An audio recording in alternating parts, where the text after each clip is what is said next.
They have no wine. John chapter 2, verse 3. In Africa, weddings are crucial, fateful, far-reaching, revelatory social events.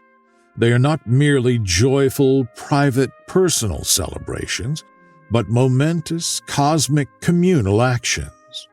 A marriage binds together the visible and invisible worlds, the extended families or clans of the bride and groom, all their clan ancestors, the invisible living dead, and the yet-to-be-born awaiting entrance into the visible world. Weddings are also predictive events.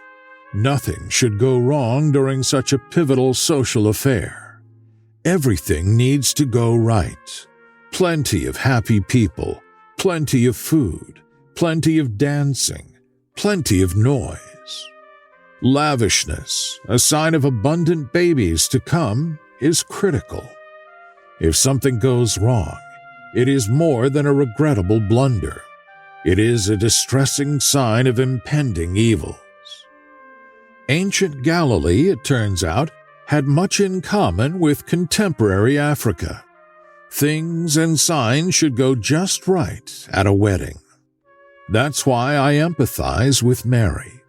The family is at a wedding feast at Cana when she notices that something has gone catastrophically wrong.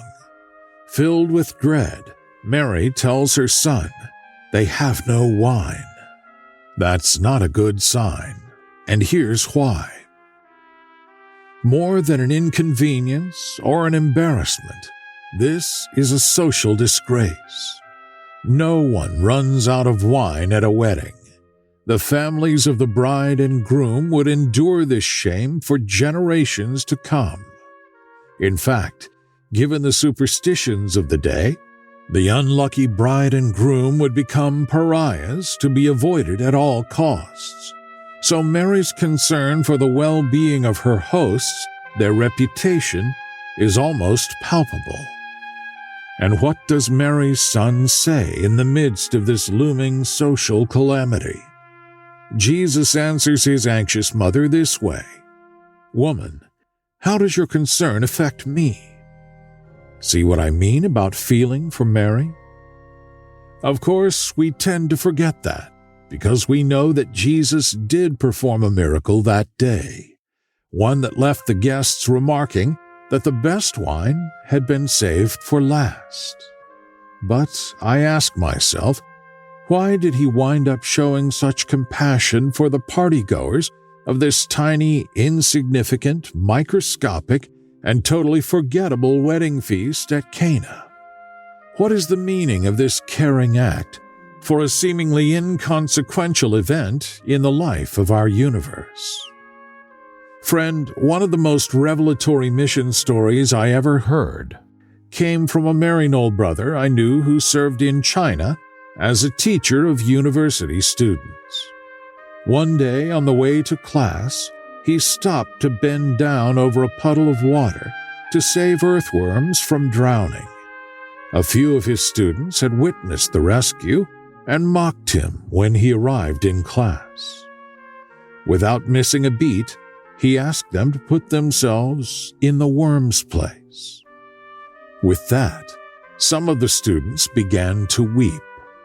Now that's a transformation as good as water into wine. Second Sunday in Ordinary Time. O Mary, at the wedding feast in Cana, you showed a mother's concern for the bride and groom and their future happiness. You interceded on their behalf with your son, knowing that his hour had not yet come. Your message to us today is the same as to those servants in Cana. Do whatever he tells you. May we too obey your wish and become obedient to your Son, the Word made flesh. O Jesus, change our daily lives into the wine of happiness and peace that comes to those who put their faith in you. Teach us to give and not count the cost to love, and not recall the wounds to serve, and not mind the sacrifice, till all are welcome to your wedding feast in heaven. Amen. Prayer by Father Joe Veneroso, Maryknoll Missioner. We hope today's reflection has special meaning for you, and welcome you to listen in again next Sunday to our journey of faith.